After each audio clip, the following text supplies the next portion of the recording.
کیونکہ اس ملک میں کوئی بھی ایسی قیادت موجود نہیں ہے جو نیک نیت ہو اور جو دور رس جو ہے نا وہ نتیجے دیکھے۔ پی ٹی آئی بھی یہی کر رہی ہے، اندر سے ویسے یہ بھی چاہتے ہیں کہ کسی طریقے سے یہ آئینی عدالتیں بن جائیں، مگر وہ سامنے بول نہیں سکتے ہیں، اور وہ جو کہتے ہیں نا کہ کچھ ممبر ہمارے جو ہے نا وہ ادھر شاہ ٹوٹ کے ووٹ دے دیں، مجھے لگتا ہے کہ اندر سے ان کی ملی بھگت ہے، مگر چونکہ سیاست بھی چمکانی ہوتی ہے اس لیے وہاں بول نہیں سکتے۔ میرا خیال ہے کہ یہ آئینی ترمیم پاس ہو جائے گی اور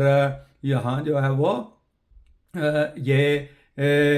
جو آئینی عدالت کا والا معاملہ ہے یہ حل ہو جائے گا۔ ویسے ایک لحاظ سے یہ ٹھیک بھی ہے کہ سپریم کورٹ، ہائی کورٹ سب سیاستدانوں کے کیس سن رہے ہیں اور عام عوام پس رہی ہے، مگر اگر نیک نیتی سے یہ آئینی عدالت بنائیں تو فائدہ بہت ہے، مگر بات یہ ہے کہ بنا اس لیے رہے ہیں کہ ایک کے ہاتھ باندھو اور دوسرے کو اپنے حق میں استعمال کرو، جو کہ بیک بائٹ کر سکتا ہے اور بیک فائر کر سکتا ہے۔ اب دیکھتے ہیں کہ کیا ہوتا ہے، اللہ کرے کہ جو کچھ بھی ہو پاکستان کے بہترین مفاد میں ہو۔